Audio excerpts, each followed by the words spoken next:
It was a cold, foggy morning in the quiet town of Willowbrook.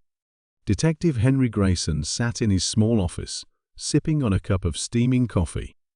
The room was filled with the smell of old books and dust. Grayson was known as the best detective in town, solving cases that no one else could. But today, he was about to face a mystery unlike any other. There was a knock on the door. A young woman, dressed in a plain blue dress, stepped inside. Her eyes were red, and she looked confused. "Detective Grayson, I need your help," she said softly. "I can't remember who I am." Grayson raised an eyebrow. "What do you mean?" The woman sat down and began her story. She had woken up that morning on a bench in the town square. She had no memory of her name, where she came from, or how she got there.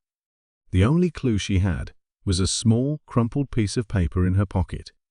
On it was written, "Find the clockmaker."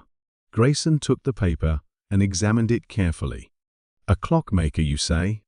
There's only one in Willowbrook, old Mr. Thompson. Let's pay him a visit." The two walked through the foggy streets until they reached a small shop with a sign that read Thompson's Clocks. Inside, the walls were covered with clocks of all shapes and sizes, ticking in unison. An elderly man with thick glasses looked up from his workbench. "Ah, Detective Grayson. What brings you here?" Mr. Thompson asked. Grayson showed him the piece of paper. "This young lady found this note. Do you know anything about it?" Mr. Thompson adjusted his glasses and studied the note. His face turned pale. This is my handwriting, but I don't remember writing it." The woman looked even more confused. "Why would you write a note for me if you don't know me?" Mr. Thompson hesitated. "There's something strange going on. A few days ago, a man came into my shop. He asked me to repair a very old pocket watch.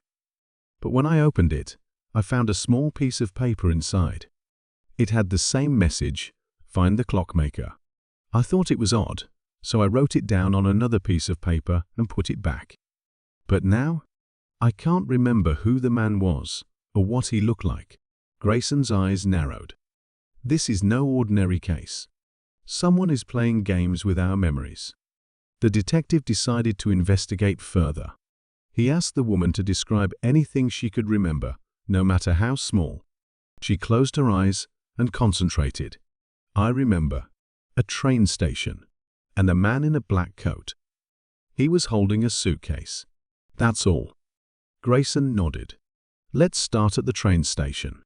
At the station, Grayson spoke to the ticket seller. "Did you see a man in a black coat with a suitcase recently?" The ticket seller thought for a moment. "Yes, I did. He bought a ticket to Willowbrook 2 days ago. But he seemed strange. He kept looking over his shoulder like he was being followed." Grayson thanked the ticket seller and turned to the woman. "We need to find that man. He might be the key to your memory." As they left the station, the woman suddenly stopped. She pointed to a poster on the wall. It was an advertisement for a traveling circus. The headline read, "The Amazing Memory Master. See him perform miracles." Grayson's eyes lit up. The Memory Master. Could he be involved in this? They rushed to the circus, which was set up on the outskirts of town.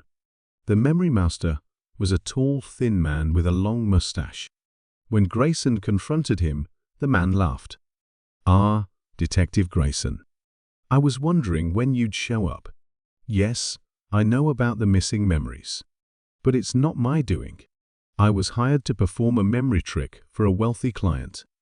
He wanted to erase someone's memory temporarily, of course. But something went wrong, and now the memories are lost." Grayson frowned. "Who hired you?" The Memory Master shrugged. "I don't know his name. But he wore a black coat and carried a suitcase." The woman gasped. "That's the man I remember." Grayson turned to her. "Do you think you can trust me to help you find him?" She nodded. "Yes, Detective. I feel like I can trust you." With the help of the Memory Master, Grayson and the woman tracked down the man in the black coat. He turned out to be her estranged uncle, who had erased her memory to protect her from a dangerous family secret.